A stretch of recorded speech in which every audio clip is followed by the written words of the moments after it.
At wala pa talaga yung iba.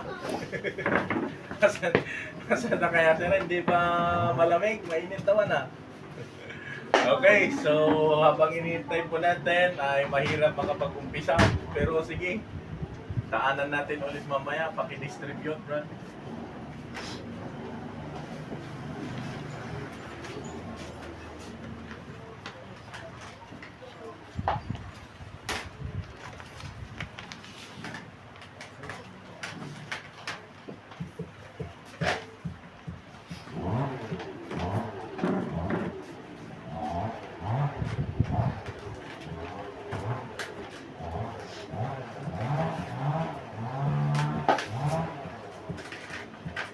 With some reason.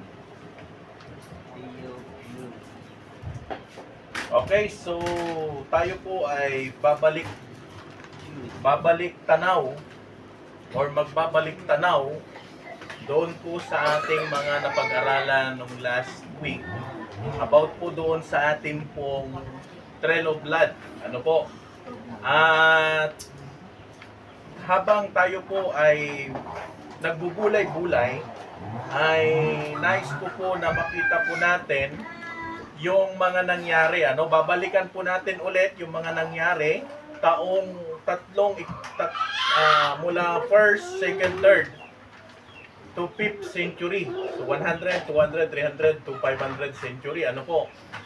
At kung titignan po natin, ano, nagkaroon po dyan ng persecution doon po sa ating pong mga napag-aralan na lahat po ng mga nangyari that time ay makikita po natin na may mga paghihigpit ano po na ginawa sa mga Kristiyano at marami pong mga pinatay na mga mananampalataya.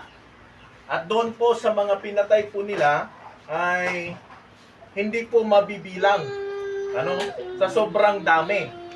So, unang religion, nagkaroon po tayo ng, kung titignan po natin, ay meron tayong unang religion sa New Testament. Ang Hinduism at ang Paganism. Ayon po sa napag-aralan po natin, pag sinabi natin na Paganism or Pagano, anong ibig sabihin po ng pagan? Ayon sa ating pagkakaalam, sige man, nga ti pagan nga makuna. Sumasamba sa mga Diyos-Diyosan. Ibig sabihin, ang unang relihiyon nung una dito sa ating bansa ay pagan religion. Siyempre, aduti Diyos na dyan eh. Di ba? Di ba doon sa history natin, bago pumunta ang mga Catholic dito sa ating bansa, nandito na ang pagan teaching. Ibig sabihin, yung mga tao, dahil hindi pa po sila ganun na-educate, ay marami silang mga sinasamba. And then, marami po silang mga practices na tinuturo. Then, sumakop ang Roman Catholic. At kung titignan po natin, yun, actually, not only here in the Philippines, but doon po sa unang napag-aralan po natin, noong unang panahon pa, itong mga, doon pa lang sa 1st, 2nd, 3rd century, pagan na po sila, pagano, na sumasamba sila sa iba't ibang mga Diyos-Diyosan. Ang Diyos-Diyosan nila, araw, yung iba naman, hayop, yung iba naman, mga lizard. Ewan ko ba kung bakit saan nila nakuha yung mga katuruan nila.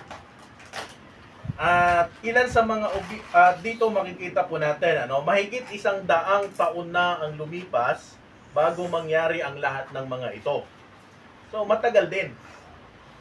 100 years bago sila bago nila nangyari. And then nagkaroon po ng matinding pag-uusig, ibig sabihin, dahil po sa ganitong mga teaching, katuruan, pinersecute yung ibang mga Kristiyano. So, napunta ito sa lahat ng Roman Empire. Nagkaroon po ng mga teaching, napunta yung iba sa Europe, Asia, Africa, and England, Wales, at kung saan-saan pa, kung saan naroon ang anumang sibilisasyon. So dahil po sa persecution ng Hinduism and paganism, nag-spread sila, nagkalat. Alangan kasi, pag nandun lang po sila, mamamatay sila. Sabi ko nga, tignan mo ang langgam, pag hindi mo ginagalaw, no dim nga gargarawan di balayda, at dadalang ijay, di ba? Ngam no dinadaal mo di balayda, nya ti aramay landa. Kung conforme, ag-spread. Kasi jay, ganun po ang Kristiyano. Noon, nandito lang sila sa Jerusalem, pero nung pinersecute sila, pinagpapapatay sila, ano nangyari? Maghahanap sila ng tatakbuhan. Ang tanong, bad news ba yun? Hindi. Naging daan yon para mas lalong mapalawak ang mga Kristiyano. Kaya nung panahon po ni Apostle Paul, nag-start lamang po siya doon sa Jerusalem hanggang sa napunta siya ng Antioch, napunta siya ng Asia, napunta siya sa buong Europe, napunta siya, and then Roma, napunta siya ng Roma. At kung titingnan po natin, nakalat ang salita ng Diyos dahil po doon sa mga persecution. And thank God, dahil po doon, nadali po ang ating lugar sa pangangaral ng salita ng Panginoon. So ganun po yung history, hindi lang basta napunta ito sa lugar na ito, kundi pinagbawalan, gustong patayin. So anong gagawin ko? Di tatakbo ako. Wala nga naman na andyan na nga yung sibat, okay lang mamatay. Pwede namang umalis ka, tumakbo, magpakalayo. So nagpakalayo, lumayo. Dito nagkaroon ang ilang mga obispo o pastor ay nagsimulang kumuha ng otoridad na hindi ibinigay sa kanila ng bagong tipan. Dito po mag-uumpisa yung maling doktrina at maling katuruan. So ano nangyari? Dahil ang Kristiyano hindi na nila alam kung saan sila, so yung iba kukuha ng ibang authority doon sa iba, kahit maliit na simbahan, hindi po yun biblical. So ibig sabihin, nagkanya-kanya na. At nagkaroon ng maling pagbabago na kung saan ay nabago na rin yung kanilang pinanggalingan, nagbago na rin yung authority nila kung saan sila pwedeng manggaling. Narito ang simula ng isang pagkakamali na lumaki at dumami sa maraming iba pang malubhang nakakasakit na pagkakamali. Narito simula sa iba't ibang mga order sa ministeryo na tumakbo sa wakas na kung ano ang ginagawa ngayon ng iba, pati na rin ang mga Katoliko. Dito nagsimula kung ano ang resulta ng isang bagong pagbabago mula sa orihinal na demokratikong patakaran at pamahalaan ng mga unang simbahan. So ang ginawa po nitong mga simbahan na iba, hindi na po nila sinunod yung old teaching, yung dati. Kumbaga, nagbago na sila ng ibang mga katuruan. Kaya kung mapapansin nyo, doon sa tinigay ko pong mga picture, may mga black dots dyan. Yung black dots dyan, yan po ay nagre-represent ng maling katuruan ng mga simbahan. Kasi yung red, sila yung mga nagtuturo doon sa Bible. Pero yung mga black na mga bilog dyan, sila naman yung nagtuturo ng mali. Or yung mga tama yan sila, mga tama din yan. Pero umalis lang. Binago yung teaching. Kaya naging blacks yun sila. Ano ba? Unang pagbabago ng kaligtasan. Sa 1st, 2nd, 3rd, 4th to 5th century, mayroong pagbabago. Ano yung unang pagbabago? Unang-una dyan, nagkaroon tayo ng baptismal regeneration. Ano ba yung baptismal regeneration? Ito po ay yung pagbibinyag. Halimbawa, pag nabinyagan ka, mapangkadyay langit. Kaya nga, ang sabi nila, pag nabinyagan ka sa simbahan, mapangkalangit. Ang tanong, ang binyag ba nakakapagligtas? Ang bautismo ba nakakapagligtas? Sa tingin nyo, ano ba ang nililinis ng bautismo? Sabi ng iba, kasalanan. Hindi po. Bakit ko kayo, halimbawa, o tanongin ko kayo, bakit ko kayo binautismuhan? Kasi, yun ang unang hakbang ng pagsunod. Hindi po nakakapagligtas ang salvation, ang pagbabautismo. Walang kinalaman yan sa kaligtasan. Ang inililigtas niya lang yan, yung mga amoy na mababaho. Ano yun? Pero pag di ka naligo, di manungal daw, di ag-angot ko ka, bumbay niya. Pero ito pa may saldo nga di ka nagdigustit, awan eh. Pero pagdating sa kaligtasan, wala pong kinalaman yan, hindi ka mapupunta sa langit kahit pa mag-baptize ka. Ganun, wala po eh. Yan yung unang binago po nila. Na ang binyag nakakapagligtas. Mali po yun. Pangalawa, infant baptism. Alam niyo yung infant? Di ba infant? Sanggol. Baptism, yun. Binabautismuhan. Yun na yung pagbibinyag sa mga bata. O, ibig sabihin, pastor, sa 3rd century, meron na talagang infant baptism. Correct.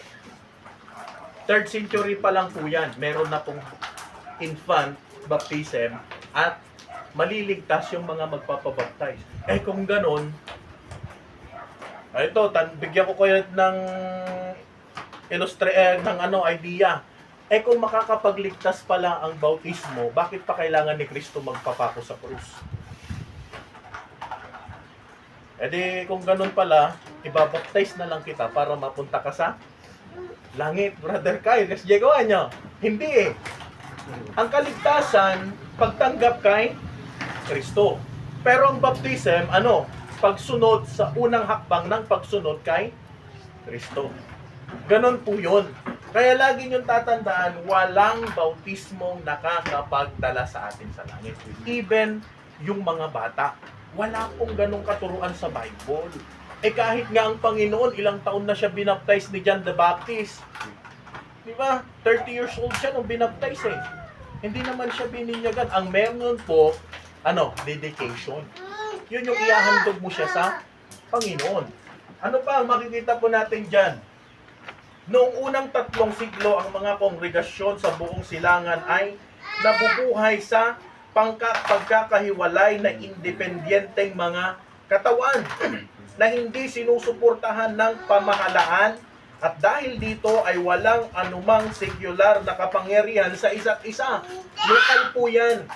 Yung sinabi ko noon na walang kinalaman ng ibang iglesia, sa'yo merong sarili-sarili po yan. Kumbaga, halimbawa dito, lokal. Walang karapatan yung ibang simbahan na pakialaman tayo. Halimbawa, merong baptist dyan. May baptist doon sa Barangay 4. Wala silang pakialam sa atin. Lokal po tayo. Wala din tayong pakialam sa kanila. Pero, pagdating sa pagtutulungan, doon naman ang kagandahan. Kasi, pag tumutulong sila sa atin, talagang tumutulong sila. Nakuha nyo? Nakuha nyo po ba? Ganon ang church, hiwalay sa bawat isa, pero nagtutulungan po yan. Ano pa? Alalahanin na ang mga pagbabagong tulad ng mga nabanggit dito ay hindi ginawa sa iisang araw. Listen, hindi lang po hindi lang buwan ang lumipas. Sigurong nabago yan after 1 year, after 100 years, after 200 years, saka nagbabago sila ng mga doktrina. Hindi ibig sabihin na, sige, next week ganito ang babaguhin natin. Or next year, magbabago tayo ng ganito. Hindi po. Maraming taon. So, in 5th century, 2 na po yung nabago. Pangatlo yung paghihiwalay ng mga tamang simbahan doon sa mga maling katuruan. At kung titignan po natin, baptismal regeneration at infant baptism, dalawa po yun na doktrina na binago nila. Ang dalawang pagkakamaling ito, makinig, ito ay may ayon sa patotoo ng mahusay na itinatag sa kasaysayan. Naging sanhi ng pagdanak ng mas maraming dugo Bakit? Kasi kung ito nagtayo ng simbahan or nakapag-establish ng iglesia, tapos nakita ng papa na ito yung bininyagan na nung bata, tapos binautismuhan niya, ano gagawin nung pare? Ipapahuli ito, tapos papapatayin. Kaya yung dalawang katuruan, yung infant baptism tapos regeneration, makinig, naging sanhi ng mas maraming dugong Kristiyano habang lumipas ang mga siglo kaysa sa lahat ng iba pang pagkakamaling pinagsama-sama o sa posibleng lahat ng digmaan, yung gera na hindi nauugnay sa pag-uusig. Kung iiwan mo ang kamakailan, digmaang pandaigdig, mahigit sa 50 milyon, listen, mahigit sa 50 milyong Kristiyano ang namatay bilang martir. Pangunahin dahil sa kanilang pagtangi sa dalawang pagkakamaling ito sa panahon ng madilim na panahon. Imaginein mo, 50 milyon Christian namatay dahil lang sa dalawang pagkakamali. Siyempre, hindi mo pwedeng maiwasan yun. Na every time na pag merong naligtas, makikita sa'yo yung pagbabago, anong gagawin? Ipapapatay ka, huhuliin ka. At yun yung kailangan po nating maunawaan, makita. Ano po?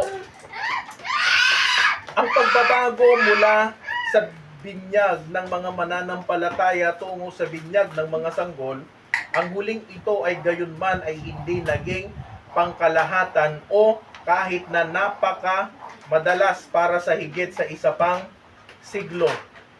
So, tatlong mahalagang katotohanan. Unang-una dyan, ang paghihiwalay ng pansarili ng mga simbahan. Pangalawa, ang subordinate na katangian ng mga obispo o pastor. At pangatlo, ang bautismo ng mga mananampalataya lamang. So, baptism, ng mga totoong mananampalataya. Yun yung kanilang pinangahawakan. Hindi na sila sumusunod doon sa ibang mga katuruan. Isa pa na makikita po natin, pupunta na po tayo dito sa ika-6 hanggang 6 to 12 century. Ano ang mga naganap? Tandaan nyo po doon sa 3rd, makikita nyo yung 3rd century natin, 300, merong black na pahugit na diretso. Yan na po, nag-start na po dyan yung mga pinagpapapatay yung Kristiyano. Pero dahil tapos na po tayo doon sa 1st to 5th century, akalain mo yun, dalawa yung binago agad. Regeneration and infant baptism.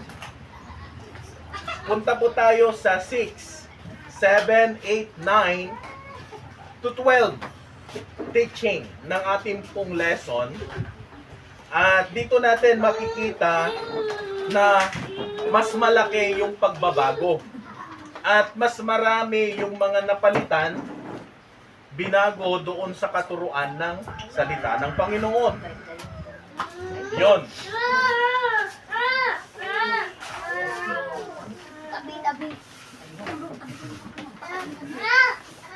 Hello po, good morning po. Ang mga pag-uusig ng itinatag na simbahang Romano Katoliko ay mahirap, malupit at walang hanggan.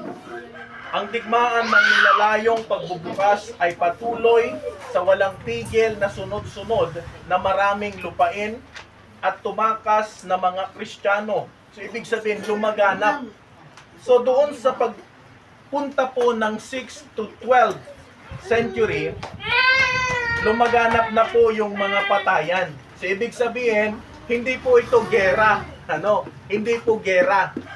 Maliban sa gera, ito po ay persecution sa mga Kristiyano. Kaya itong matindi. Pag ikaw ay nag-claim na Kristiyano ka, para sa kanila, malaking krimen.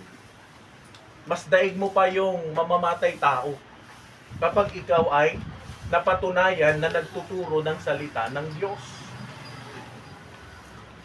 Ano pa?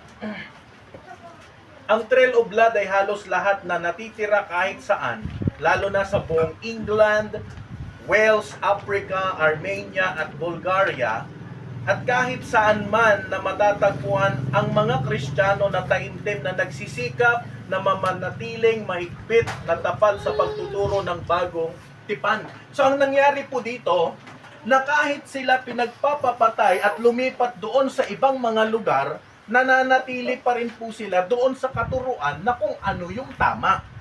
Nakuha niyo po ba? Kaya sabi ko, pinagpala pa rin ang Pilipinas kasi wala pong hindi po ipinagbabawal ang pangangaral ng salita ng Diyos. What if kapag pinagbawal na yan? At napakadelikado para sa mga maraming Kristiyano. Ano pa? Tinatawag natin ngayon ang pansin na ang mga konsehong ito ay tinawag na economical. Sa sobrang pagdami, nagkaroon po sila ng tinatawag po natin na economical o malawak na imperyo. Alam niyo po ba 'yon? Na itong konseho na ito ginagathered ng mga maraming mga pare o obispo. Ganon. So nagkaroon po ng mga malawakang council o pagtitipon na ginaya nila doon sa mga apostol, 'di ba? Nagkakaroon din po sila ng meeting ganyan. 'Di ba? Nagmi-meeting ang mga apostol noon na yun yung kinuha nilang basehan para maulit din or gawin nila ito. Now, balik po tayo. Ang una sa mga konsehong ito ay ginanap sa Nice o Nisya noong 325. So nagkaroon na po sila ng unang pagtitipon. 3rd century pa lang. Ito ay tinawag na Constantine the Great at dinaluhan ng 318 na mga obispo. Ang pangalawa na konseho ay nagpakita doon sa Constantinople. 3rd century lang din at tinawag na Thaddeus the Great na mayroong 115 na mga obispo. Sa unang mga siglo, ang ibig sabihin ng mga obispo ay mga pastor na mga individual na mga simbahan. So may mga bishop. Parang ito, Bishop GR. Bishop. Ang ikatlo ay tinawag na Thaddeus II. At ni Valentian III. Mayroong itong 250 na obispo na naroon. Nagtagpo ito sa Ephesians. 3rd century. Ang ikaapat ay nagpulong sa Chaldeon, 4th century. Ano po, na tinawag na Emperador Marian at inatenan ng 500 to 600 na mga obispo o metropolitans. Ang mga metropolitans ay mga pastor ng lungsod, ng mga pastor ng unang simbahan. Nakuha nyo, mga pastor, ay naroon. Sa panahon ng konsehong ito, ang doktrina na kung ano ang kilala ngayon bilang Mariolatry. So nagkaroon ng pagbabago. Ano ang ibig sabihin ng Mariolatry? Si Mario, nagkakalpintrigan. Pag sinabi nating Mariolatry, nangangahulugan ito ng pagsamba kay Maria, ang ina ni Kristo. Hello? Doon pa lang sa 4th century, binago na yung doktrina. Una, nagkaroon tayo ng regeneration, baptismal of regeneration, na pag nagbaptize ka, maliligtas ka, pupunta ka sa langit. Pangalawa, infant baptism, na yung mga sanggol ibibinyagan. At pangatlo, na binago po nila yung Mariolatry, o pagsamba kay Mary. Sino ba si Mary? Ayon sa ating nalalaman, the mother of Jesus Christ. Kaya nga, until now, yun pa rin yung doktrina nila. Kaya ang tawag nila kay Mary hanggang ngayon, ano? Mama Mary. Oo, baka meron pa sa inyo nagtatawag kay Mama Mary. Oo. Tapos, ang tawag pa sa kanya until now, Virgin Mary.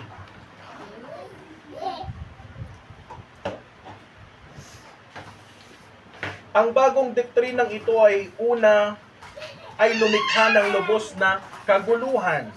Maraming seryosong tumututol. So maraming may ayaw.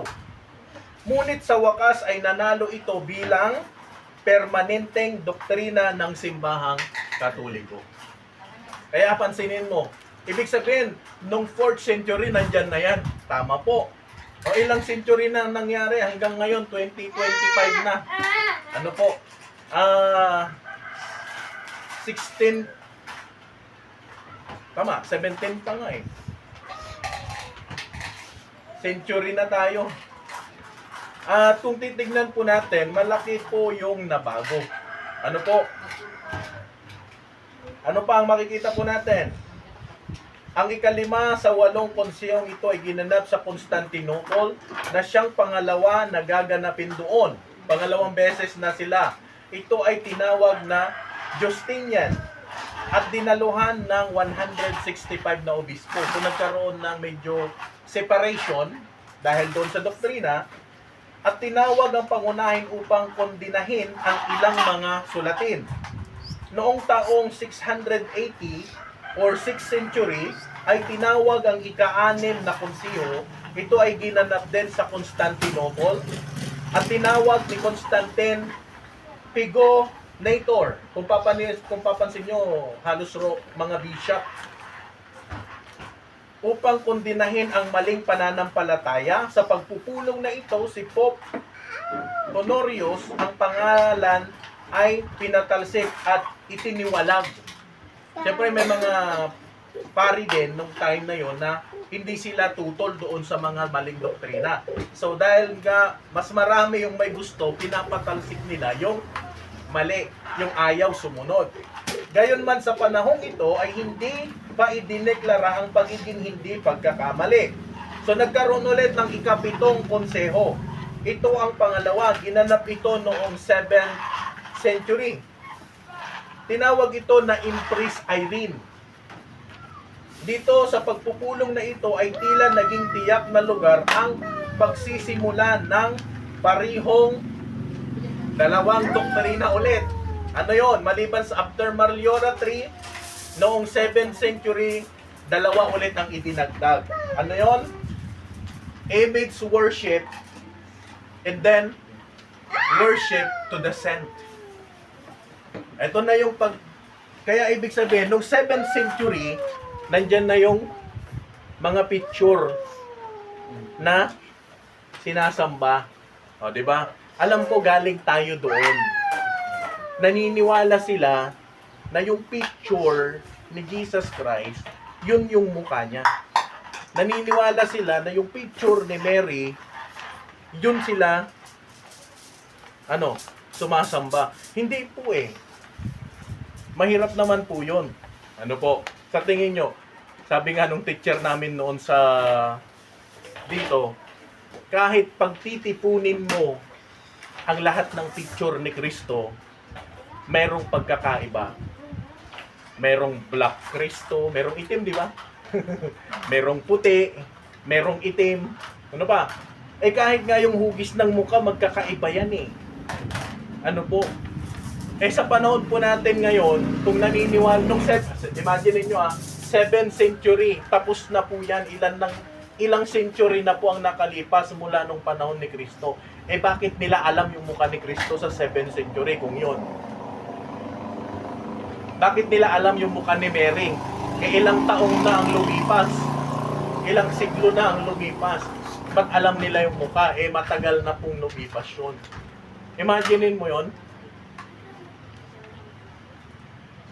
Eh mahirap niyan kung si Brother Arnold magpapahaba din ng bigote, tas magpapakulot ng buhok, tas pipicturean ko. Ito yung mukha. O, di ba? And then saint.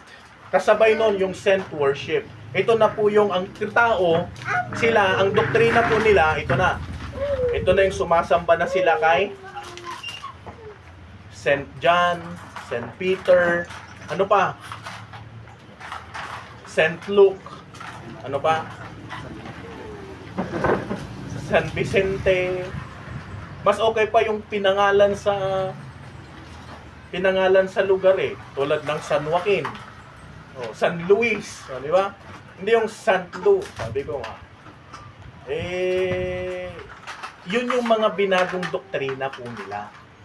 Meron tayo ngayong bagong santo ngayon. Sino yon?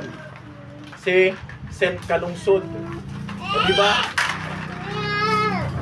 So, si Saint Calungsod, Pilipino na naging santo. Mali po yun sa doktrina ng salita ng Diyos. Kasi, ang Bible, itinuturo dito na ang saint na tinatawag is yung mga mananampalataya. Tayo po yun na tumanggap kay Jesus Christ. Kaya pag meron kang Kristo sa buhay, saint ang tawag sa'yo. Kasi yung dugo ng Panginoon, binago ka, nilinisan ka. So tayo, magkakasalaman tayo sa lupa, pero doon sa mata ng Panginoon, dahil nga dugo yung pinambayad sa kasalanan po natin, nabago yung paningin ng Panginoon sa atin. So ang tawag sa atin, saint. Pero ang hirap ng pangit, sabi ko nga, ang pangit naman kung ang tawagan natin, santo. Alam nga naman na, Saint G.R. Dapunos. O, di ba? Saint Dandan, tapos pasaway sa bahay. O, di ba?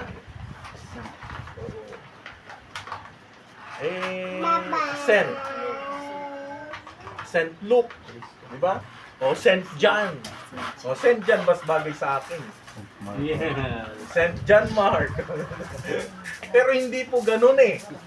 Ang kumbaga sa panahon po natin ngayon, ang badoy parang badoy pakinggan. Kaya nga ang tawag sa atin, brother and sister in Christ. Ano po, nakuha nyo po?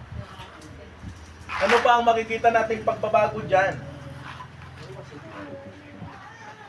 Ang pinakahuli na tinawag na Eastern Council, yaong tinawag na mga emperador ay ginanap sa Constantinople. Ito ay tinawag na Basilius Marido. Ang simbahang Katoliko ay nagkaroon ng malubhang problema. So nagkaroon ng problema dahil sa maling mga doktrina. Ano yon? Nagkaroon ng isang kontrobersya na napakaseryoso sa pagitan ng mga pinuno ng dalawang sangay ng Catholicism. So dalawang klase ang Catholic Church. The Greek Catholic na until now nag-i-exist pa rin at ang Roman Catholic. Nakuha nyo? Iba ang Greek, ay same sila, pero magkaiba yung kanilang mga pananaw. Napakaseryoso ang kanilang problema at lumayo na sila sa pagtitiwalag sa isa't isa. So nagkaroon ng separation sa dalawa. Nag-split yung iisa, naging dalawa na ngayon. Ano nangyari? Ang konseho ay pangunahing tinawag upang ayusin kung maaari ang paghihirap na ito. Ang pagkasira na ito ay hanay ng Katolisismo ay hindi kailanman kahit ngayon hanggang ngayon ay kasiyasiyang naayos. So mula noong lalayong araw na ito, ang lahat ng pagtatangka at pagpapagaling ng paglabag na iyon ay nabigo. So to make the story short, para hindi tayo mapatagal, nagkaroon ng separation, hindi nagkaunawaan sa mga maling katuruan, so naghiwalay sila. Siyempre mahirap yun, dalawa nga sila na malalaking simbahan. So, merong gusto itong isa na ayaw naman ng Roma. Merong gusto yung Roma na ayaw naman ng Greek Catholic. At may isang bagong doktrina na hindi natin nabigyan ng pansin. Ito po yung tinatawag po natin na infant communion. Sino sa inyo na pag pumasok sa simbahan noon, yung bata, yung bang ostya, sino nakaranas nun? Nung bata pa lang siya. O kaya yung bininyagan, ipapakain sa'yo, yung bilog na tinapay na parang whopper, ganon. Di ba pag nasa Catholic tayo, kahit bata pa lang na bininyagan, bininyagan nila, meron silang karapatan na yung mga bininyagan, sila yung pakakainin ng ostya. Yun yung isang doktrina na binigyan po nila ng diin. So, kasabay po niya noong 4th century. So, Mariola tree. Ano ang Mariola tree ulit? Ano? Pag samba kay Maria.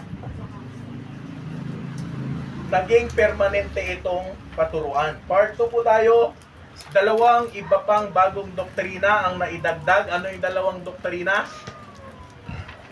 Image worship and then send worship. Ito na yung mga litrato. Isa pang karagdagan ay ang pagsamba sa mga santo. Ang tawag sa mga Kristiyano sa mga pangalan.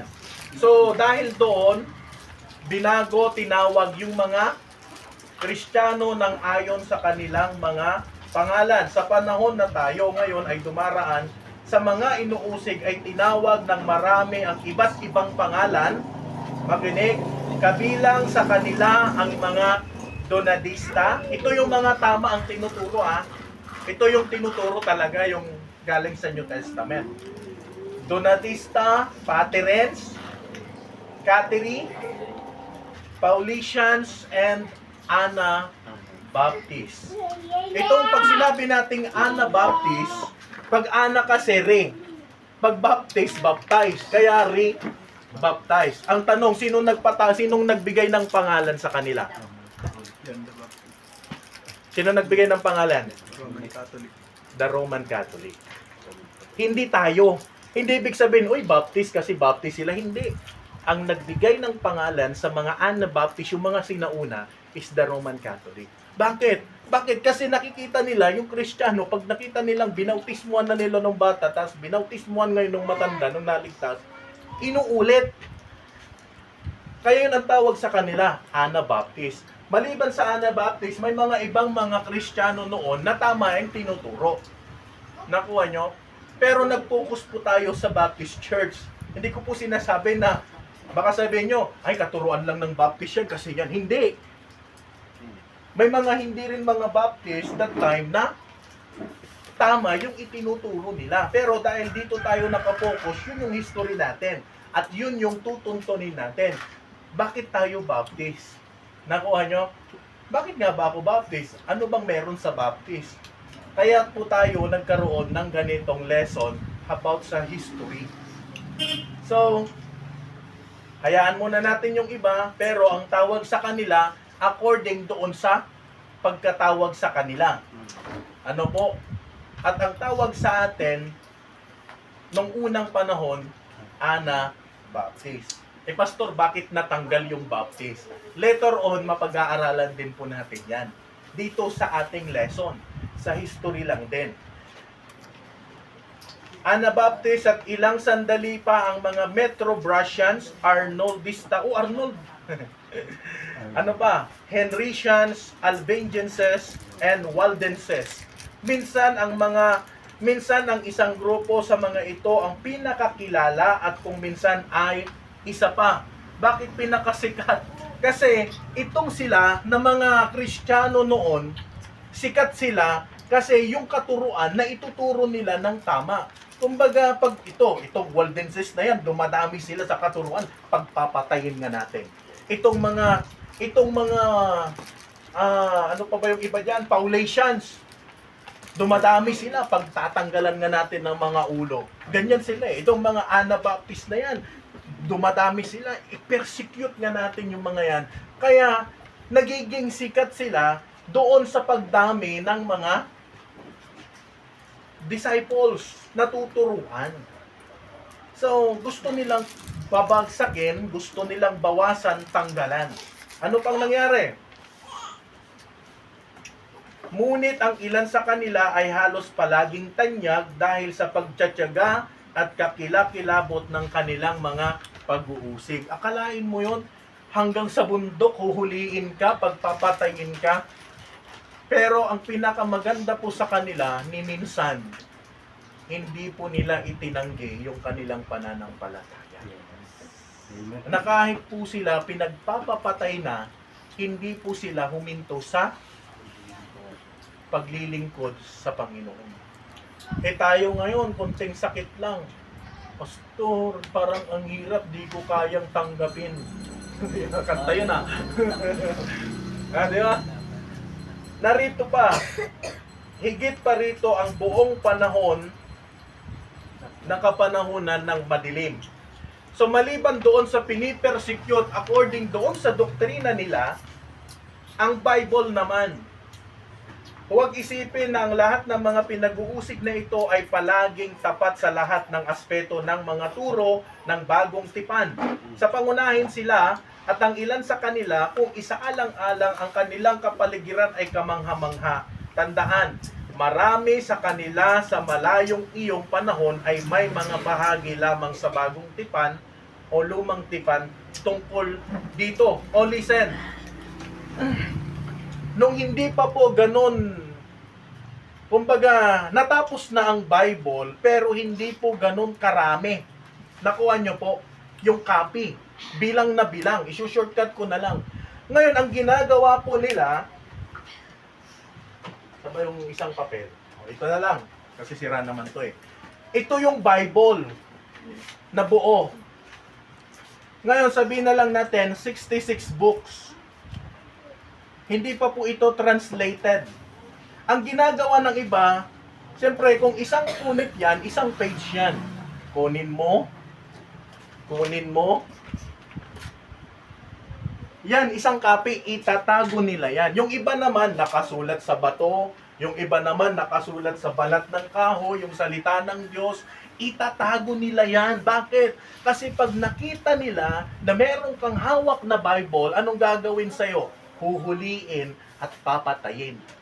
Kaya yung iba naman, ang ginagawa po nila, pag meron isa lang maliit na Bible, isang page, itatago nila yan kahit saan. Yung iba itatago sa sombrero nila para hindi makita yan.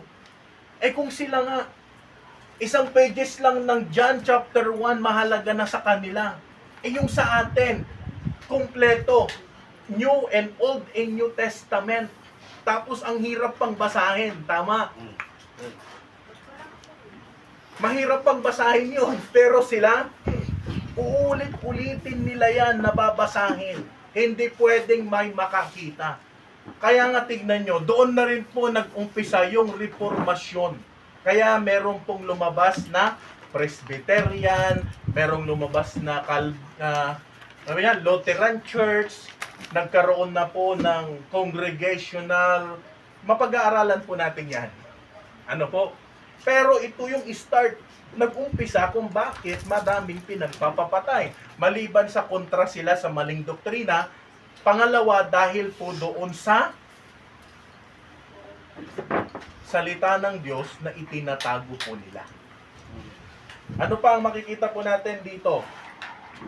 Sa panahong ito, narito pa, ang sabi niyang ganon, iilan kung mayroon man ang mga pamilya o kahit simpleng simbahan ang may kompletong kopya ng buong Biblia. So iilan, bilang na bilang. Bago ang formal na pagsasara ng kanon or katapusan ng ika-4 na siglo, marahil ay napakaunting mga simpleng manuskripto ng buong bagong tipan. Sa ilang libong kilalang manuskripto, humigit kumulang 30 na kopya lamang ang kasama sa lahat ng mga aklat. 30 copies. Tapos yung iba yung iba na mga punit isinulat sa iba't ibang mga kasulatan. Imaginein mo kanina 50 million Christian ang pinatay dahil sa dalawang maling doktrina. Kung ipaplas mo pa yung mga pinagpapapatay dahil nahuli sa paghahawak ng salita ng Diyos, mas terrible po hindi lang 50 million. Kung sa panahon po natin ngayon, kung yung mga Baptist churches lang or Baptist Christian lang, baka mas marami tayo sa kahit anong simbahan. Amen. Yes. Isa sa kanila ang mga bagong doktrina o deklarasyon ng mga katuruan ito pa. Sa panahong ito, hindi ka pwedeng sumalungat Kaya para maitago at hindi mailabas ang ginagawa ng mga Romano Katoliko ay pinigilan nila ang mga mangangaral at mga manunulat para hindi maiayos ang kasaysayan. Kaya sabi ko nga noon, pag nakita nila na medyo umuusbong yung isang simbahan, kukunin nila yung Bible, papatayin yung mga mananampalataya. Ang mga Donanista at Paulician ay prominente o tanyag o sikat sa mga naunang grupo. Ang mga Katoliko kahit na tila kakaiba ay inakusahan ang lahat ng tumangging umalis sa pananampalataya kasama nila, naniniwala na kasama nila, pinaratangan sila ng mga erehe o mga maling or nagtuturo ng maling katuruan. Kaya nga pag sinalungat mo yung katuruan ng mga Roman Catholic that time, kulto ka. Naalala nyo doon sa Baptist, yung nahuling Baptist doon sa Pampanga dahil doon sa yung hinuli ng DSWD. Dahil pinaratangan yung pastor na inaabuso daw yung bata. Eh sa 100, ilan yun? 116 na bata, 6 sa kanila ang nagsabi na inaabuso daw.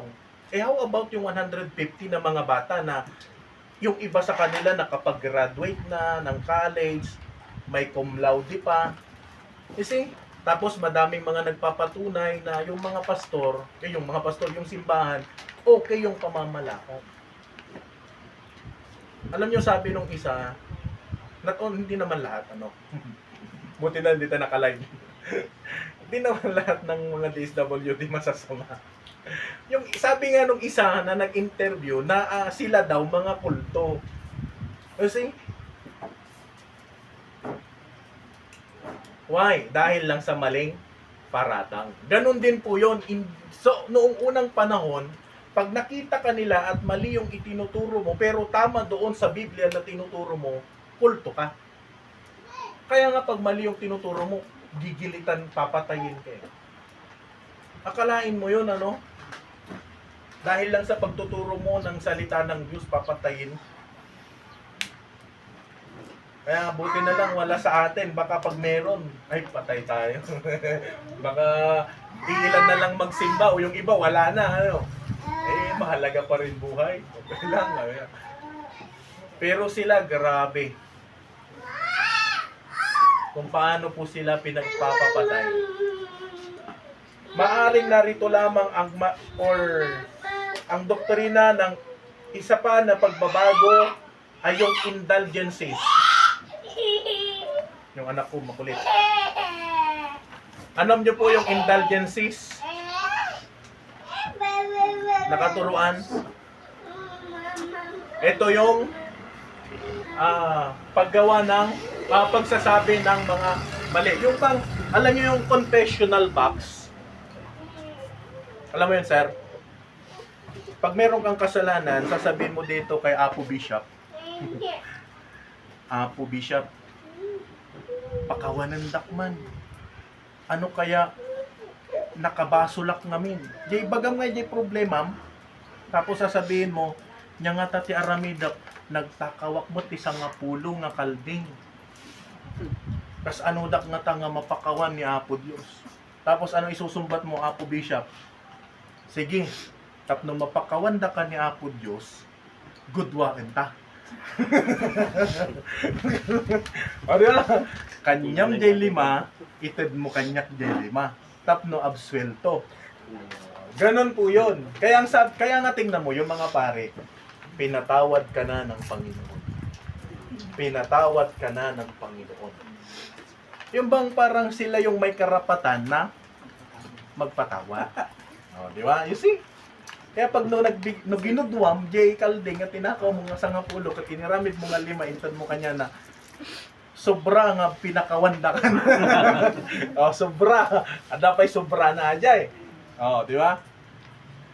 Di bagam nga may isa. Kurang. Kurang. Jay. Indulgences.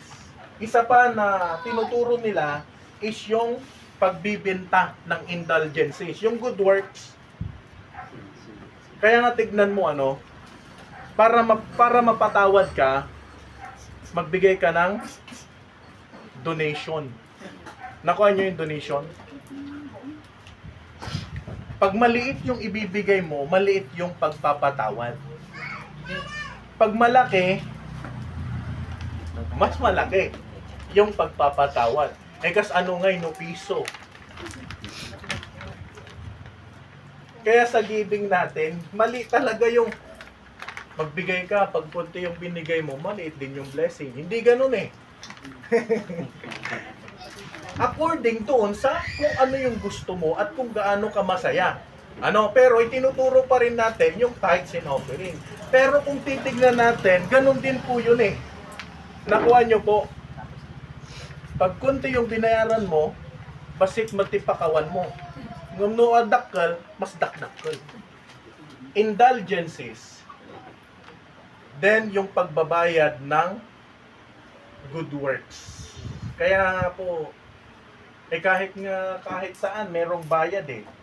Isa pa na makikita po natin na katuruan sa huling 2 siglo is yung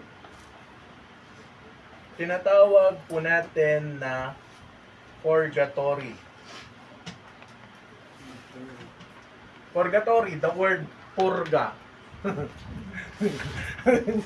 Yung bang pag namatay yung isang tao, hindi siya pupunta sa langit. Pupunta siya saan? Purgatorio. Anong gagawin mo sa purgatorio? Doon ka magbabayad ng kasalanan.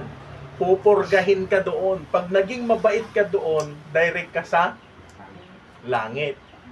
Kaya nga tignan mo kumpiyansa yung ibang tao gumawa ng kasalanan. Bakit? Kasi pag namatay naman ako, hindi naman ako impyerno agad Pupunta muna ako sa purgatory. Di bale, yung mga kamag-anak ko, magpipray sila sa akin, ipagpipray nila yung kaluluwa ko na mapunta saan? Sa langit. Yung uto-uto naman, Apo, maawa ka kumaigya kararwati kabsat ni nga di purgatorio. Tapos, hindi naman sa panlalait. Pero ito pang mali. Imbis ko mga dumawat dakin ni Apo Diyos, adin no. Mary, pakawanan ko mati kararwa day tinga adin ko. Kunana. Adi mali na. Mali na nga yung prayer, mali pa kung saan na i-address. Nakuha nyo po. Ano pa? Sa nationalist, narito lamang na maglaan ng oras upang ipakita ang pagkakaiba ng pagitan ng Roma at Griego. So, natapos na tayo doon. May mga nabago. Doon sa 10th century, 11th century, nagkaroon po tayo ng transubstantiation. Alam mo yung transubstantiation?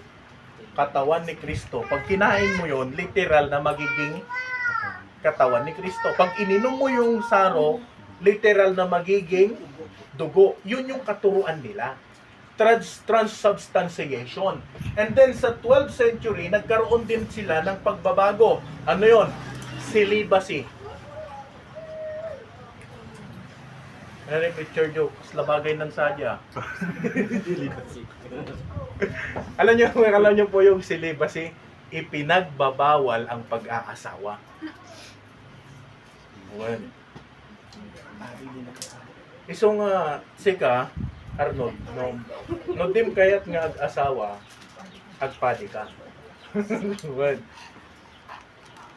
pero, doon sa celibacy, mga kapatid, mali po yun sa katuruan sa Bible. Kasi pag ipinagbabawal ang pag-aasawa, teaching of the devil.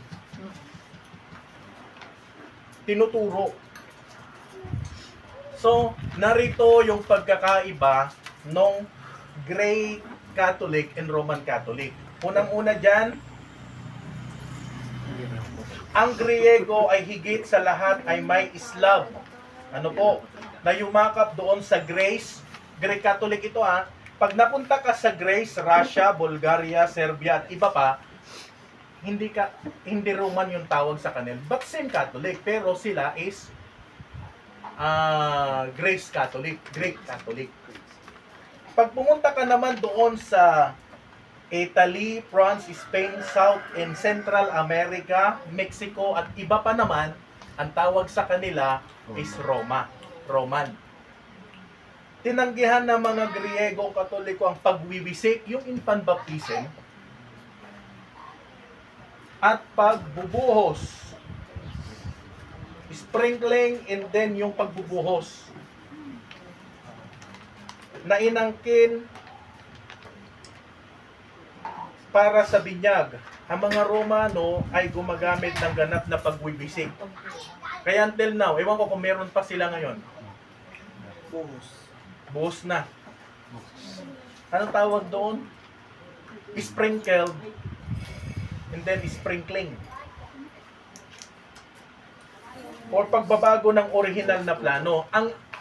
Ang Greek Catholic, hindi po nila inadapt. Kaya wala po sa kanilang sprinkle. Ipinagpatuloy ng mga Griego Katoliko ang pagsasagawa ng infant communion. Yung bininyagan, papakainin ng hostya. Ang mga Griego sa pangangasiwa ng hapunan ng Panginoon ay nagbigay ng alak, gayon din ng tinapay sa mga karaniwang tao. Literal. Na ibinibigay yung alak talaga pag huling hapunan. Oo. And then, ganun din po ang Roman Catholic. And then, pinapag-asawa ng mga Greek ang kanilang mga pari. Kaya pag Greek Catholic, may asawa yung pari nila. Pero pag Roman, wala. Para mapatunayan nyo, pumunta kayo dun sa mga nabanggit. Kailangan nga, gastos kamay lang. Ang mga paring Romano ay ipinagbabawal ang pagpapakasal. Oo. Nagrigat niya, brother Kyle, kasla di nga makatagpul nga eh. Well, tinanggihan ng mga Griego ang doktrina ng papal or infallibility. Alam niyo po yun? Na higit sa pare, wala na pong ibang magkakasala. Yung parang inangkin na nila na perfecto sila. Na pare lang ang hindi nagkakasala. Pero ang Greek Catholic, hindi sila naniniwala doon. Nagkakasala pa rin sila. Pero ang Roma, ganon. Kaya nga tignan mo doon sa Papa, doon sa Vatican, siya yung pinakamataas sa lahat. Kaya tingnan mo ang Papa, mas under niya pa yung mga presidente. Pag yung presidente, Catholic, under siya ng Papa. Ganon po yun. Walang pagkakamali ang pare. Yun ang teaching ng Roman Catholic. Pero yung Greek Catholic, naniniwala sila na yung pare nagkakasala. Kaya siguro sila pinag-asawa na. Sabi niya, sige, mabalin kang mag-asawa lang tayo. Well, mas agree din naman ako sa Greek Catholic. Ganon. Ano? Mas okay naman yun. Nagrigat kaya tigas Jai, tapos worker mo panay Madrid. Awan ba ti Madro man lang?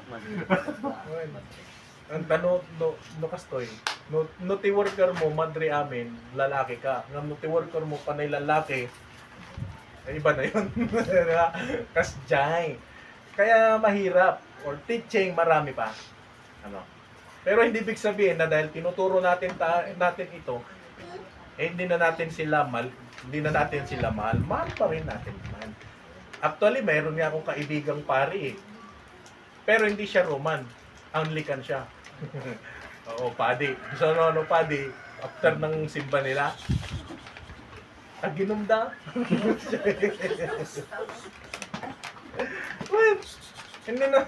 Pero sige, dahil kaibigan ko, kabarkada ko, sige, naging estudyante pa nga ni Mrs. yung anak niya sa daycare. Kaya pag kita kami, Pastor, kumusta? Gano'n.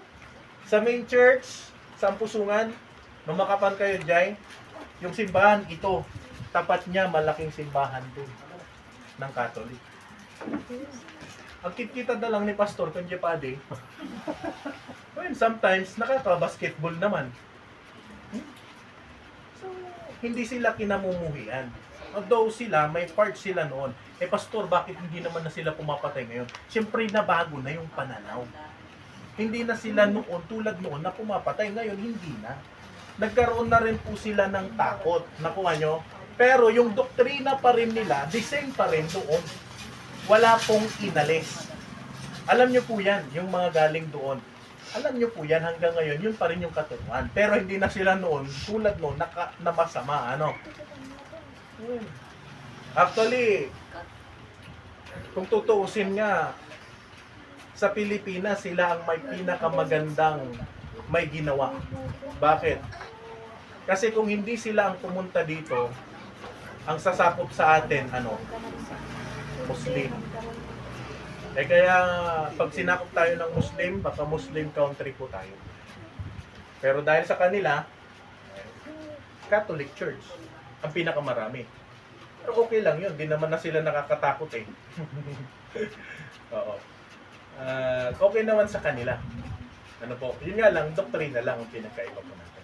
Okay, so one more song, and then tayo po ay dadako na sa ating pong service at itutuloy po natin yung topic po natin ulit next Sunday. Kaya, young people, magkakaroon tayo ng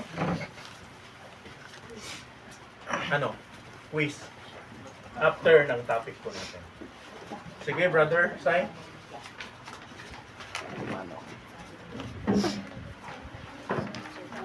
Parang mainit. Ipuli nyo na. Ipuli nyo na.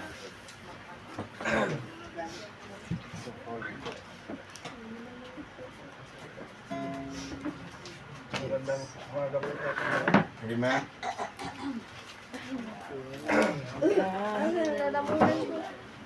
Ano ba yan? Iya. Inspiration. Si Karen. Hindi ko si Karen sa inyo.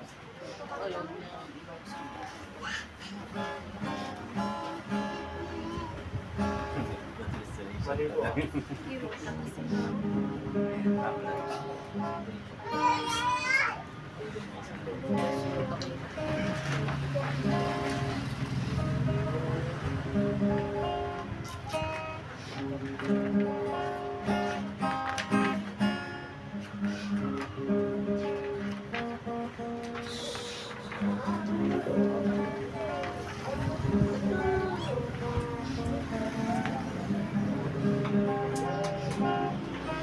Magandang umaga po sa ating lahat. Nanyan po ang bawat isa na buksan ng ating songbook sa song number 23. Ulit ko po, song number 23. Ay, sir. 23. Walang po.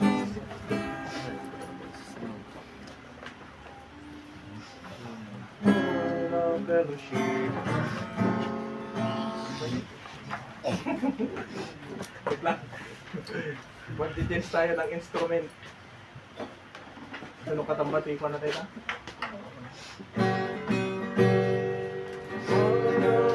Tama? First in the sun. What? First stanza already now. What a fellowship, what a joy divine, leaning on the everlasting arms. What a blessedness, what a peace of mind, leaning on the everlasting arms. Leaning, leaning, safe and secure from all alarms. Leaning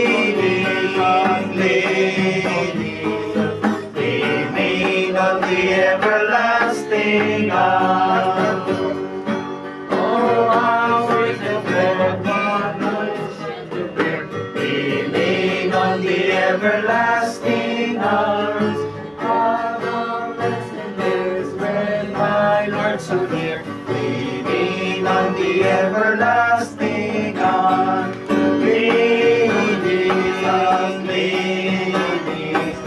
Safe and secure from all our alarms. Leaning, leaning,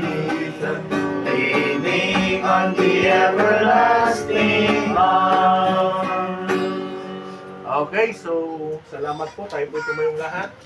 Sir Daniel, pakimukinig prayer po. Tayo po ay manalangin, Lord. Salamat po sa umagang ito, sa katatapos pa naming Sunday School, Panginoon. Salamat po sa aming pastor na ginamit mo po upang kami po ay maturuan sa history po ng aming pananampalataya. Salamat din po, Lord, na patuloy mo kaming inaalaw na dumugo sa katuruan ito, Panginoon. At sa umagang ito, Lord, pinasutin po namin ang aming paghingi ng tawad sa aming nagawang kasalanan. Inisip mo po kami po sa Panginoon at ihanda mo po ito sa aming susunod na gawain, Panginoon. At hindi po ang gagamitin mo sa puso mo, Lord, na magbigay ng wisdom, O Lord, at ganoon din po ang nais mong mensahe na iparating sa aming Panginoon. Siya po ang aming marinig, Lord. Sa mga kapatid na nandito, Panginoon, salamat sa buhay ng bawat isa. At ang mga kapatid namin na wala sa aming piling, O Lord, ikaw ang bibigay ng conviction sa kanilang puso, sa aming puso, na lagi namin mahalin ang iyong gawain, Panginoon. At sa pagpatuloy ng aming gawain, Panginoon, ikaw po ang mag-alis ng anumang paglakbay na diwa na makakahadlang upang kami matuto, O Lord, at lumago sa iyong gawain spiritually, O Lord. Yun din po, mga kapatid, Panginoon, na nandito, upang patuloy na mag-ingat, Panginoon, sa bawat isa. At ang mga mensahe na aming maririnig, Panginoon, ay maging gabay namin sa araw-araw naming buhay. Salamat sa buhay ng aming pastor, sa po ng kanyang pamilya, Panginoon. Patuloy ng naalagaan, iniingatan at binibigay ang kanilang mga needs, Panginoon. At sa gawain ng church na ito, Panginoon, ikaw po ang bahala, ang Espiritu mong kumilos at magmahalan nawa ang bawat isa, O Lord. Ito po ang aming dalangin at inataas sa pangalan ni Jesus. Amen. Okay, salamat po. At tayo po ay dadako na po sa ating mga announcement.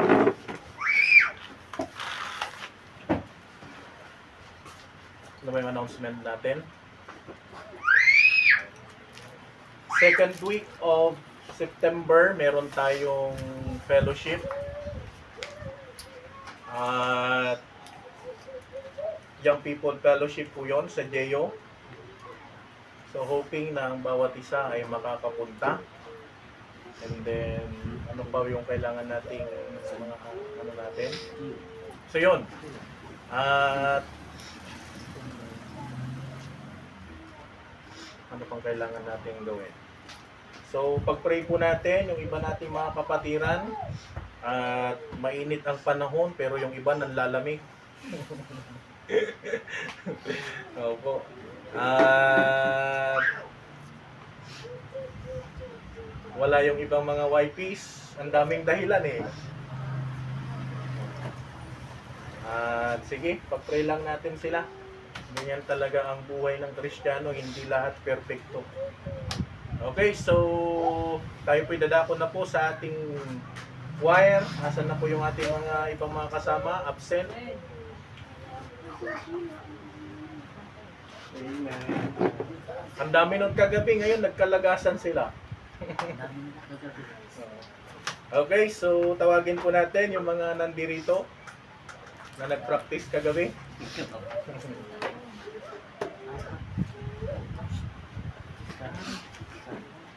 Bluetooth mode. Bluetooth connected. Nandito yung kanta sa harap. O sige na, tayo na.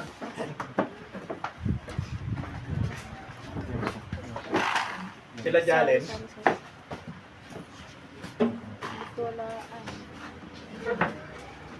Garen. Si Karen. Saan?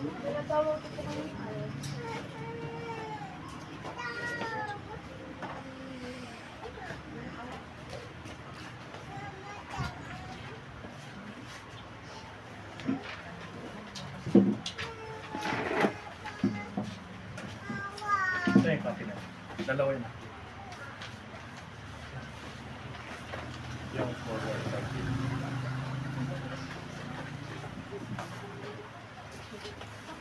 Ayan si Karen. Bisa mo kami.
yan.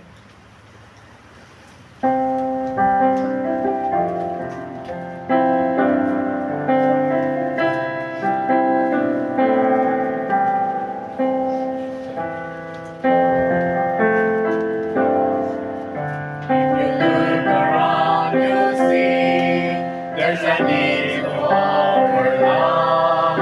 There's a need to reach the people and bring them to the light. Bring the message of salvation to every town in every race. Fulfill the great commission. This is our mission. Bringing the church to the people, preaching the gospel to every creature, sharing Jesus Christ in each nation around the world, united in one mission, bringing the church to the people.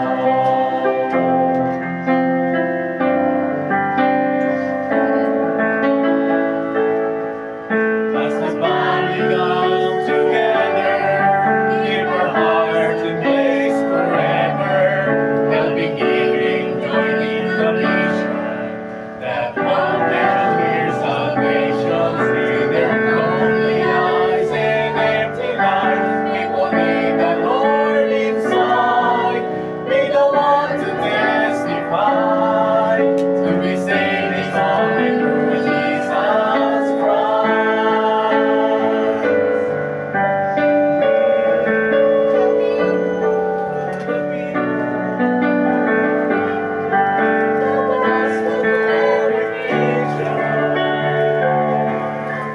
Sharing Jesus Christ in each nation around the world, united in one mission, bringing the church to the people. Let us bring the church to the people, preaching the gospel to every creature, sharing Jesus Christ in each nation around the world, united in one mission, bringing the church to the people. Let us bring the church.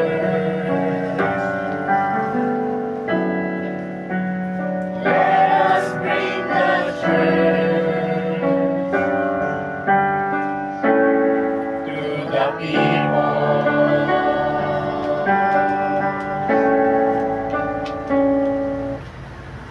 Amen.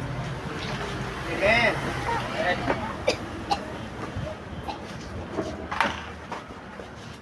Okay, salamat po sa mga awitin na yan. At forward by faith and then bringing the church to the people. No? At isa sa misyon ng iglesia ay ang pangangaral ng salita ng Diyos. Ang ating pong giving after na lang po ng ating pong preaching, ano? And thank God sa mga salita ng Diyos, ano? At salamat sa awitin na ito kung bakit po natin minamahal ang gawain ng Panginoon. Why we love mission, why we support missionaries, ay kasi missionary nyo rin po ako. Ano po? Hindi lang po missionary, ako po ang inyong pastor, at ito po ay mission din. Ano po? At salamat sa mga pastor na ginagamit ng Panginoon para tayo po ay tulungan, suportahan, ipanalangin. At kung bakit din po tayo nagsusupport. Amen?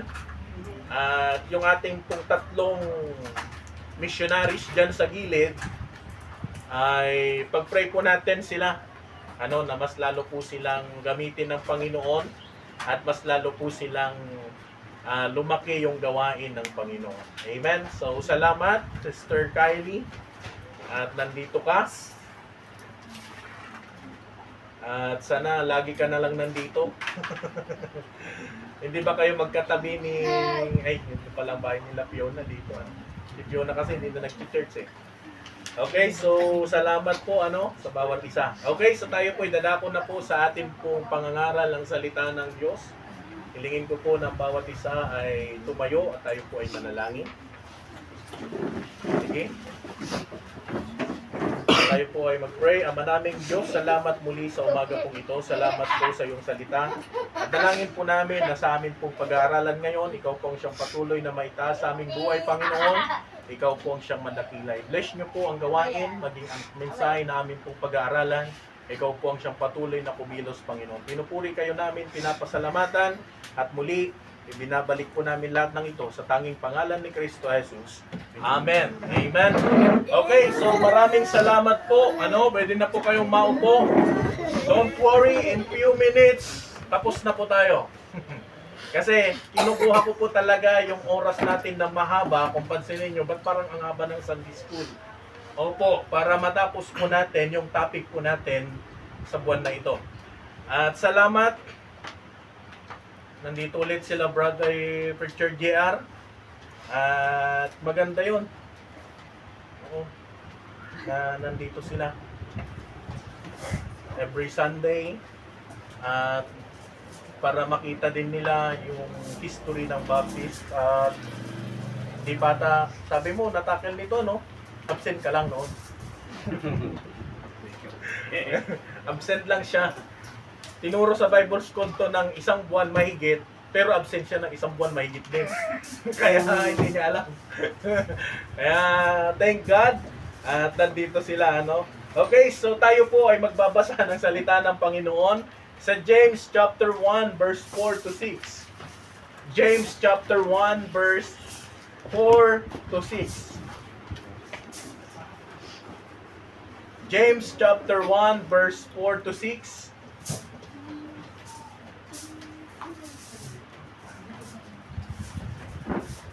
James chapter 1 verse 4 to 6. Ano sabi niya po dito? Sabay-sabay po nating basahin. Ready now? Read. But let patience have their perfect work, that ye may be perfect and entire, wanting nothing. If any lack of you wisdom, let him ask of God, that giveth to all men liberally, and upbraideth not, and it shall be given him. But let him ask in faith, nothing wavering, for he that wavereth is like a wave of the sea, driven with the wind and tossed. So, ang pag-aaralan po natin dito, let patience have her perfect work. So this morning, ang nais ko po na pag-aralan po natin, winners never quit, quitters never win. Ano po? Ang laging panalo, hindi yan umaalis sa gawain ng Panginoon. Pero yung umaalis sa gawain ng Panginoon, kailanman hindi po yan nananalo. Ano po? Ano yung favorite mong kanta dati, bro? Nung hindi ka pa Kristiyano, yung kay Freddy Aguilar. Ang umaayaw ay di nagwawagi. Ang nagwawagi naman ay di umaayaw. Di ba? Ano yung kanta na yun? At totoo po mga kapatid na laging nananalo ang hindi po umaalis sa gawain ng Panginoon.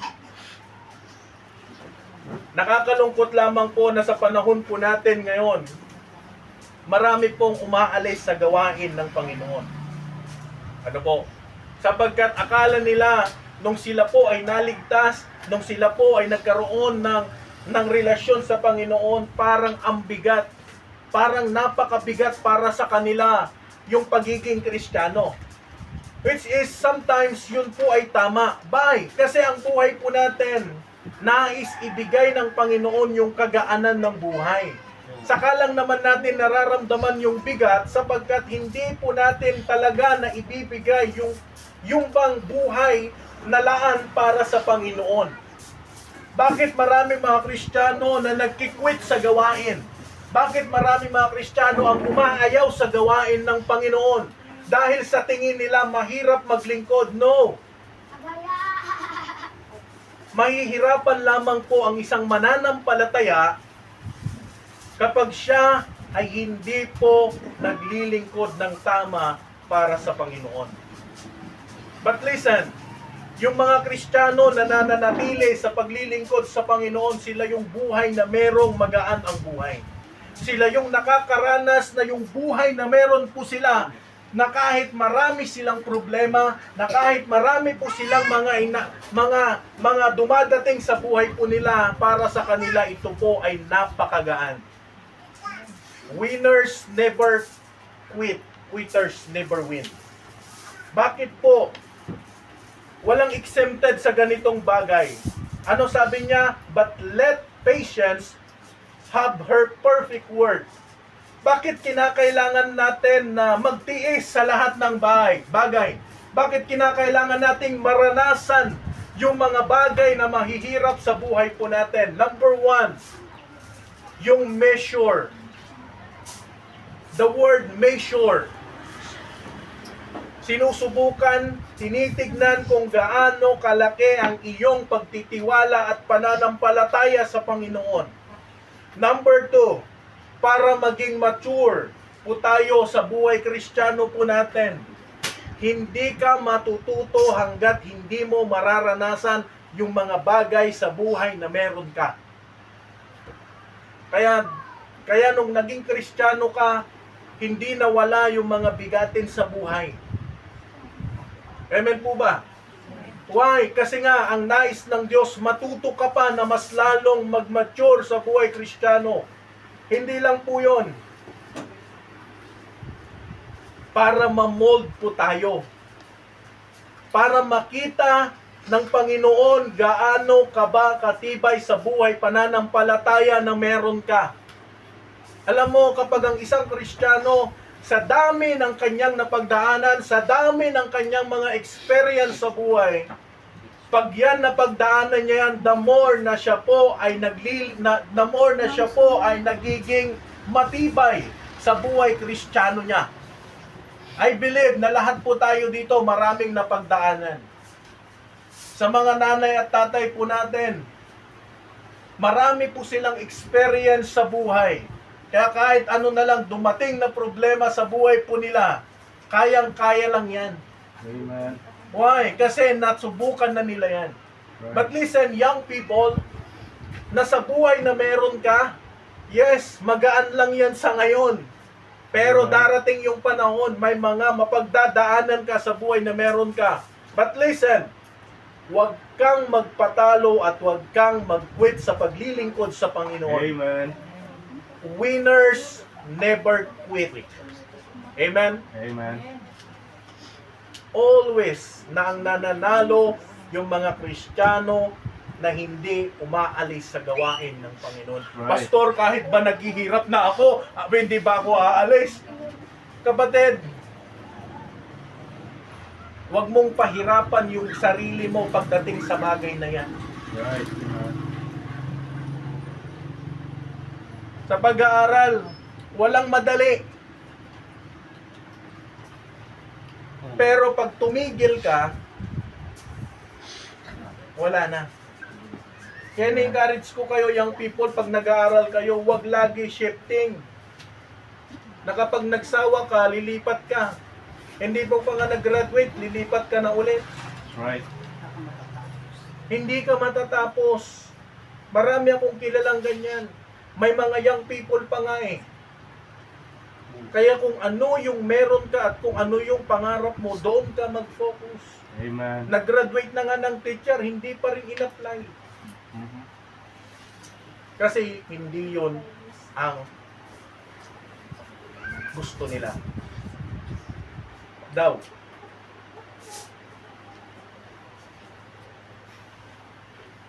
May pinsan po ako ganun. Yung nabanggit ko noon. Cum laude pa. Pero hindi yun ang gusto. Pero sabi ko, gawin mo na lang stepping stone. At least, pag nagturo ka, may sweldo ka. Sabi ko. Pero kung nag-graduate ka na tapos hindi mo in-apply, wala na. Kaya gusto ko kayong encourage na sa buhay na ito, kung inumpisahan mo na, tapusin mo na. Right. Amen? Kasi ang nag-quit kailanman hindi na nanalo yan. So, number 1, hard work. Gusto mong manalo na hindi ka nag-quit, kailangan mo ng hard work. Bakit? Pag hardworking, masipag na magawa o matapos ang isang gawain, pipilitin mo yan, kapatid. Hanggat walang nangyayaring resulta o magandang resulta, magpapatuloy ka. Sa ministry po natin, kung hindi po natin gagawin yung hardworking, mahirap magpatuloy. Amen? Right. Bilang pastor nyo, iniisip ko din, gusto ko ng magandang building, gusto ko ng maayos na lugar. Kung yun ang laging focus ko, kasi may isang linggo na yun yung iniisip ko, na-stress talaga ako eh. Yes, akala hindi ako na-stress sa kakaisip ng mga bagay. Ang daming mga bagay na tumatakbo sa isipan ko ngayon. O nung nakaraan, hindi ngayon. Kung meron man ngayon dahil dun sa wala akong pera. Gusto ko ng building. Kaya minsan nag-usap kami, sana bigyan tayo ni Lord ng building. Time na talagang yun ang iniisip ko. Isang araw, yun ang iniisip ko. Na-stress talaga ako. Pero ang solusyon, hardworking. Right. Gusto mong dumami ang tao, huwag maging tamad. Amen. Gusto mong makapag-aral ng maayos, huwag maging tamad. Amen. Amen? Gusto mong maraming magawa, gumising ng maaga. Amen. Oh, yes. Amen? Hard work is being diligent in doing or finishing a task. Marami kang magagawa pag merong hard working sa buhay na meron po tayo. Look, Proverbs 6 verse 6 to 11. Go to the ant, thou sluggard. Consider her ways and be wise. Which having no guide, overseer, or ruler. Tignan mo nga yung langgam na kinaiinisan natin. Di ba? Yung mga mahilig magtago ng matatamis, na ayaw magbigay. Pag binuksan mo yung cabinet, ang daming langgam. Oh yes, kahit chichirya nga eh. Pag tinataguan mo, basta parang ako yun ah. Pagbukas mo ng garapon ng cabinet, ang daming langgam nito. Di ba? Pero alam nyo, tignan nyo yan, kuyog yan. Hindi nag-iisang langgam lang yan. Ang dami nila. Pag tag-araw, pupunta yan sila maghahanap ng pagkain. Para sa tag-ulan, meron silang stock, meron silang pagkain. Yun yung itinuturo sa atin ng salita ng Diyos. Na tayo, go to the ant, thou sluggard, consider her ways. And be wise. Maging matalino sa lahat ng bagay. Amen po ba? Amen. Minsan nga, mas maaga pang nagigising yung langgam kaysa sa atin eh.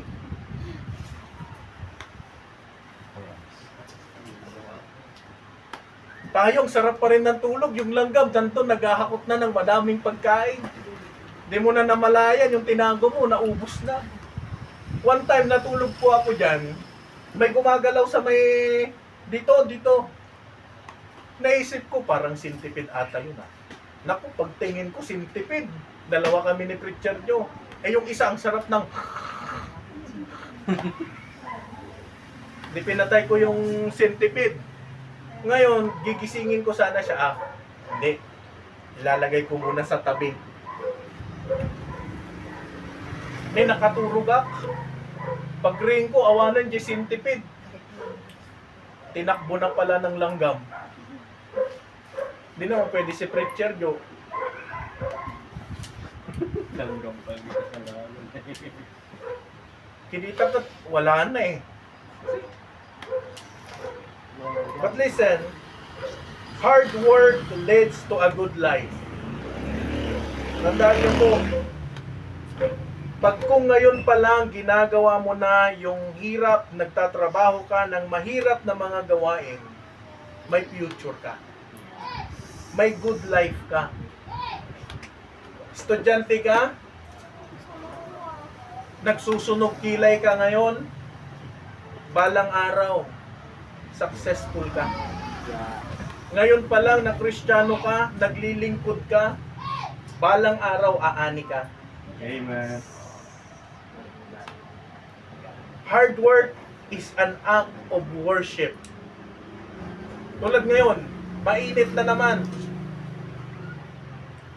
Pero sabi ko, salamat sa Panginoon, uminit. Kasi pag maulan, alam ko kalahati wala dito. Kalahati na Mainit. Pero salamat sa Panginoon, yung hirap at pagod mo na ginagawa para sa Panginoon is an act of worship.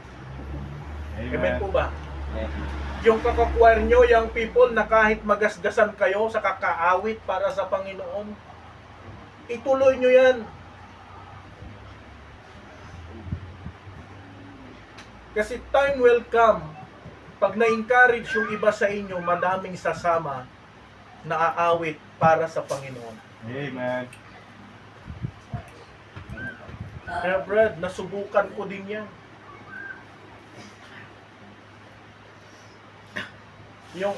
Yung hard work, na kahit ako, nagtrangkaso na, nagpipreach pa rin, Brother JR.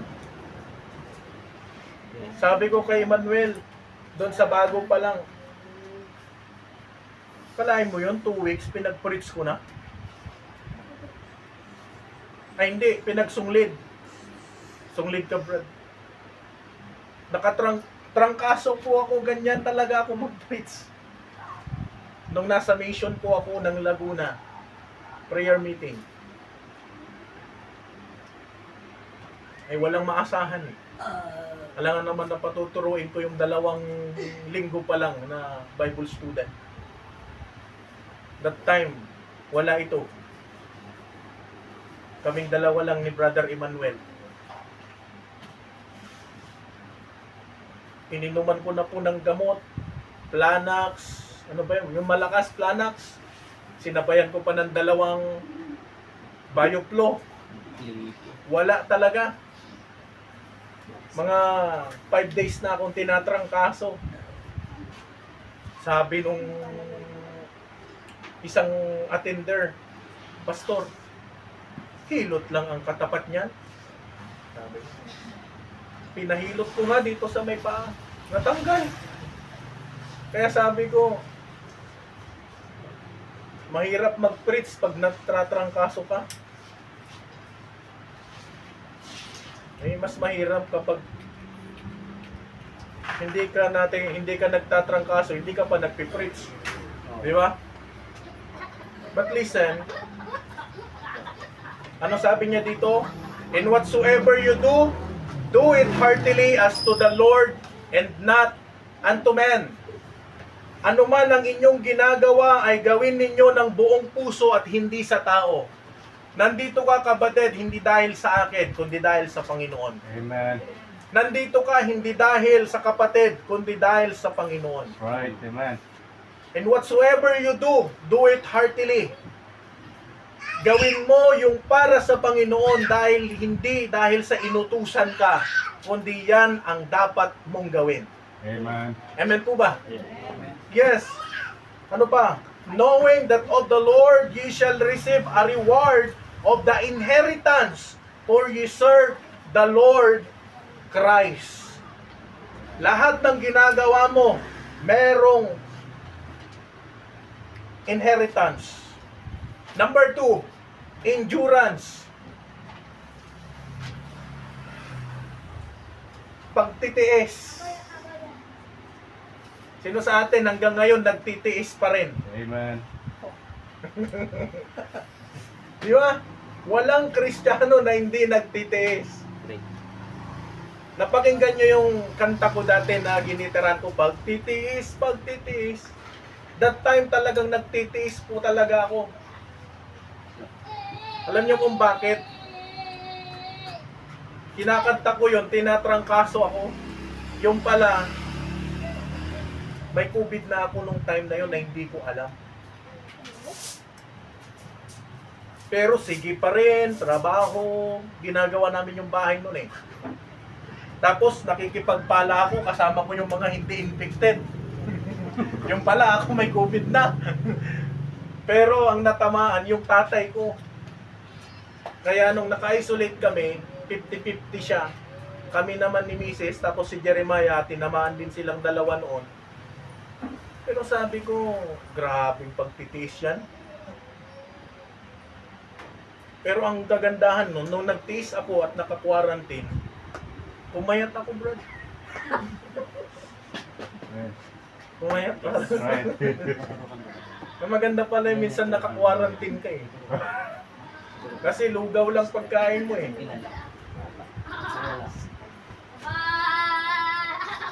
Pero wag lang COVID. Di bali ng quarantine, wag lang COVID. Balik po tayo. Endurance. Sa buhay Kristiyano, walang madali. May mga bagay na kailangan kang pagtiisan. Kapatid mo, kapananampalataya, yung pagpasok mo, tagal ko nang nagtitiis sa tao na yan. Minsan ganun eh. Sana wala dito yon, yung bang matapay lang, may papasok pa nga lang. At naman yung isuna. Sa ibang simbahan meron ganun. Dinas nga madlaw ayang ano at isunak at mabusbuso na. But listen, wherefore, seeing we also are compassed about so great of witnesses, let us lay aside every weight and the sin which doth so easily beset us, let us run with patience the race that is set before us. Hebrews 12 verse 1. Let us run with patience, kapatid. Sa buhay Kristiyano, kailangan tatakbo ka na merong mahabang pagpapasensya. Marami kang pagdadaanan. Sa training, kailangan pagdaanan mo lahat at magtitiis ka. Pag napagdaanan mo yun, lahat ng bagay, merong resulta lahat yan. Ngayon, nagtitiis ka, naghihirap ka, but time will come. Pag nanatili ka na naging matapat sa Panginoon, i-bless ka ng Diyos. Amen. Looking unto Jesus, the author and the finisher of our faith, hope for the joy that was set before Him, endure the cross, despising the shame that is set down at the right hand of the throne of God. Amen. Amen. Kaya yung mga bagay na nararanasan mo sa buhay, nandyan na yan. Huwag kang mamimili sa buhay na meron ka ngayon. Sana wala akong mararanasan na hirap. Meron po yan, kapatid. Endurance requires focus, discipline, patience. Amen po ba? Amen. Kailangan mong mag-focus looking unto Jesus, sabi po ng Bible. Discipline, kailangan mo ng maayos na disiplina sa buhay. Patience.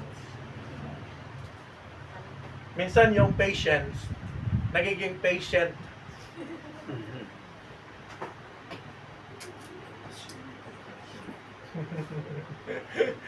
Bakit? Pag di ka na nakatagpal, hospital ang bagsak mo. O, di ba? Pag wala kang patience, patient ang labas. O, narikat Jay, patol ng patol agad eh. O, nag-away yung dalawa. Alam mo pinag-awayan dahil lang sa sukling piso. Then last, persistence. Pagtsatsaga. May kasabihan po tayo, Pag merong, ang tawag nun? Yung nilaga. Pag may tiyaga, may nilaga. Di ba? Minsan, pinagtsatsagaan mong silipin yung tanim ng kaaruba mo eh. Tapos meron kang para merong mailaga eh. Persistence refers to a quality of continuing steadfastly or firmly in the course of action.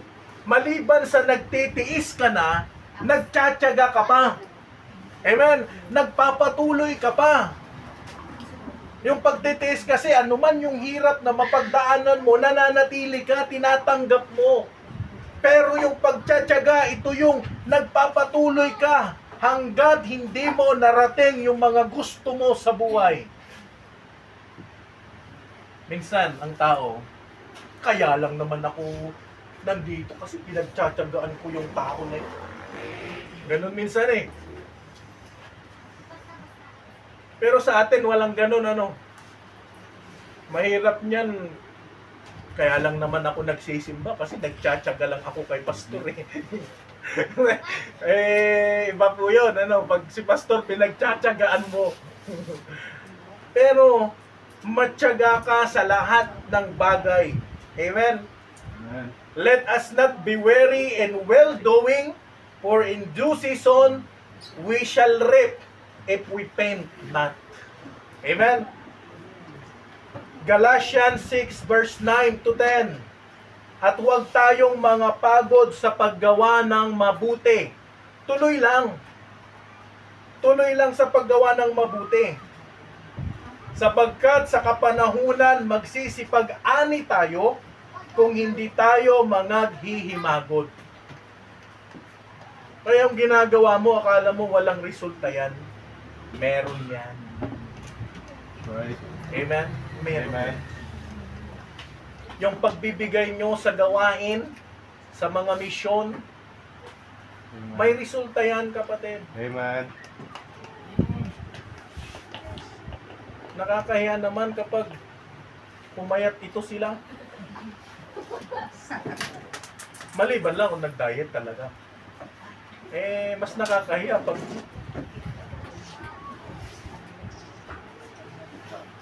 si brother, si Preacher Joe tumaba. Masana ba yun? Kumahagilap eh. Ayan doon, babysitter ng 2 bata. Tama yun kasi may lulo sila sa labas. Kaya kapatid, huwag tayong sumuko sa pagbibigay natin sa gawain ng Panginoon. Amen. Amen? Amen. Yes. Mukha lang ako mukhang pera pagdating sa pag-a-announce. Pero lahat ng yan, kung pansinin nyo, nung nagbigay ka, hindi ka naghirap. That's right. Amen. Yes. Alam mo, pastor, mula nung nagbigay ako, ulam namin lagi bagoong.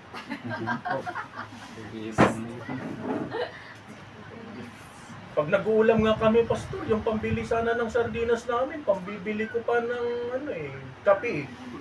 O kaya naalala ko nung nasa mission kami. God. 3 tayo, di ba? Tapos ang support natin, ang support lang nating 3 na binibigay sa akin, 400. Sabi ko sa kasama ko, sa waray kasi, buhay kita pag may kape. Buhay kita pag may kape. Amen. Di ba, masarap naman eh. Sino sa inyo nag-uulam ng kape? Amen. O di ba? Masarap kasi no choice. O di ba? Kailan mo na-appreciate ang tuyo na masarap? Pag walang ulam. Pero pag may manok, maniwala ako kung ma-appreciate mo yung tuyo. Yun yung pagtsatsaga.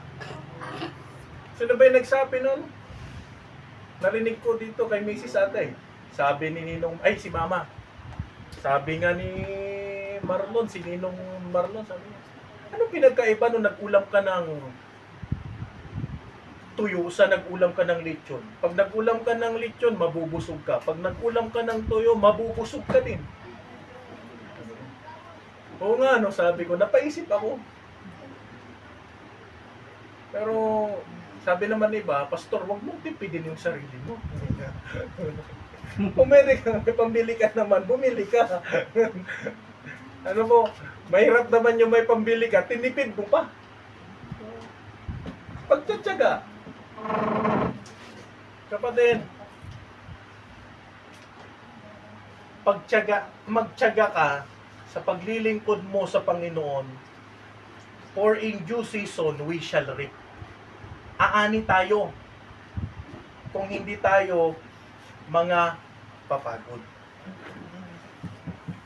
Kaya announcement po ulit, yung commitment po natin na ibinibigay po natin, ibigay po natin. At yung para sa ating mission and building fund. At nagbilang po ako ay ipapaskel po namin dito kasi meron tayong tagabilang, punong tagabilang, at ibibigay mo mamaya yung report para po maipaskel natin next Sunday yung general report po natin the whole month. Baka mabigla kayo. Mula nung nagbigay po tayo ng mission support, yung giving po natin na doble. Amen. Mas malaki pa ang mission giving kaysa sa tithes and offering. Aha. Pambira.